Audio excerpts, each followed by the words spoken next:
Assalamualaikum warahmatullahi wabarakatuh. Halo teman-teman, perkenalkan, nama kakak Tias Purnami. Kalian bisa memanggil kakak dengan sebutan Kak Tias.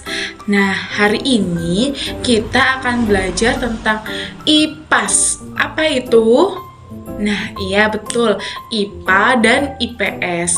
Nah, materi yang akan kita pelajari yaitu bab 2 tentang wujud zat dan perubahannya. Nah, di sini kita akan membahas topik bagian A. Silakan teman-teman buka bukunya. Materi apa sih yang akan kita pelajari pada topik bagian A? Nah ya betul, pada topik bagian A kita akan belajar tentang materi dan makhluk itu apa.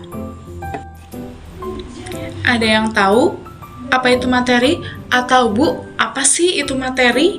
Nah, jadi materi itu adalah segala sesuatu yang mempunyai massa dan menempati ruang.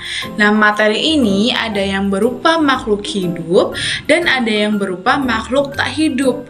Materi yang berupa makhluk hidup itu seperti manusia, hewan, tumbuhan, jamur, dan bakteri. Sedangkan materi yang berupa makhluk tak hidup itu seperti benda-benda yang ada di sekeliling kita. Contohnya buku, papan tulis, penghapus, pensil, kursi, meja, langit, awan, tanah, dan sebagainya. Nah, materi itu mempunyai dua ciri-ciri teman-teman. Yang pertama yaitu memiliki massa dan yang kedua mempunyai volume. Nah, kita akan membahas satu persatu. Apa itu massa? Jadi, massa adalah besaran dari suatu benda. Ketika suatu benda memiliki massa, maka benda itu merupakan materi.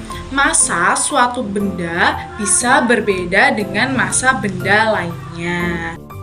Ayo teman-teman, perhatikan gambar yang ada di buku. Itu adalah gambar, ada yang tahu itu gambar apa? Nah iya, itu adalah gambar timbangan ya. Nah, itu adalah gambar timbangan untuk menimbang suatu benda ya, bukan untuk menimbang berat badan. Nah, di situ terdapat 3 buah timbangan ya. Kita perhatikan satu persatu. Timbangan yang pertama itu tidak terisi oleh suatu benda ya, kosong, di sisi kanan kosong dan di sisi kiri kosong, maka kedudukannya seimbang. Nah, sedangkan timbangan yang kedua, kita perhatikan di sebelah sisi kanan itu terisi oleh beberapa kerikil, sedangkan timbangan yang di sebelah sisi kiri itu nampak kosong ya.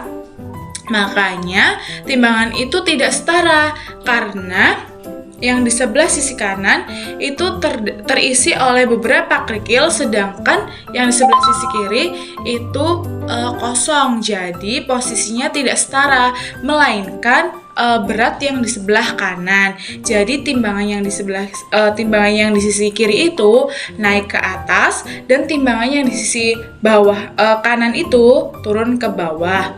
Nah, kita lihat timbangan yang ketiga, Bu. Itu sama-sama ada isinya, Bu. Tapi kenapa ya, Bu, timbangannya tidak setara atau sejajar? Nah, ada yang tahu kenapa?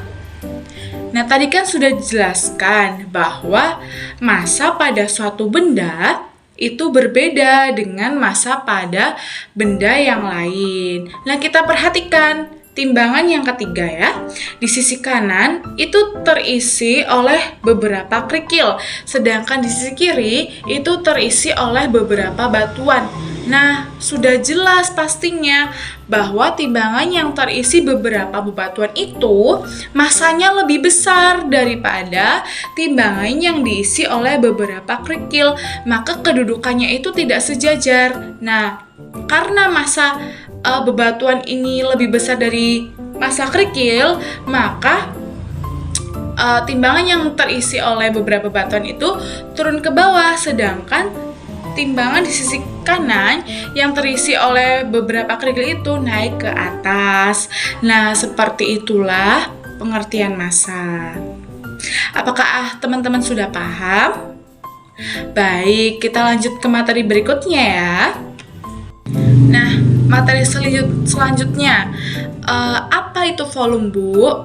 Jadi, volume adalah ukuran banyaknya jumlah zat.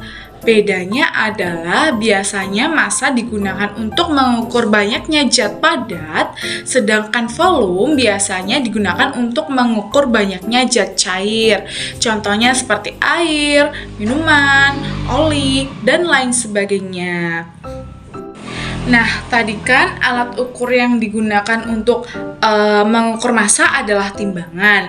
Nah, sedangkan untuk mengukur volume, alat yang digunakan adalah gelas ukur, seperti gambar ini.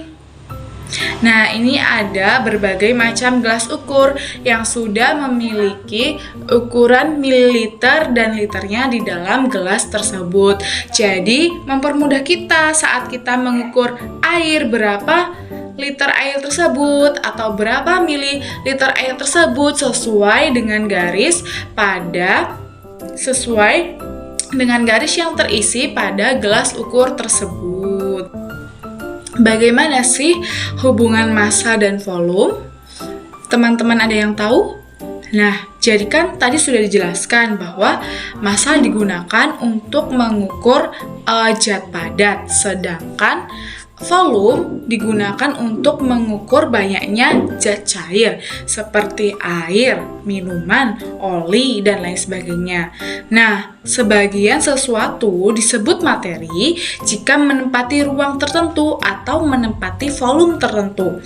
Nah, biasanya semakin besar volume suatu cairan, maka jumlah zatnya semakin banyak. Sebaliknya, semakin banyak jumlah zatnya, biasanya massanya akan jauh lebih besar. Nah, dari penjelasan tersebut dapat disimpulkan bahwa volume dan massa itu saling berkaitan ya, dan tidak dapat dipisahkan. Nah, seperti itulah hubungan volume dan massa. Nah, itulah penjelasan tentang materi dan makhluk itu apa. Nah, jika teman-teman sudah paham, kakak mohon maaf jika kakak ada salah kata, dan kakak ucapkan terima kasih kepada teman-teman yang sudah mengikuti pembelajaran hari ini dengan baik dan serius. Kakak akhiri, wassalamualaikum warahmatullahi wabarakatuh.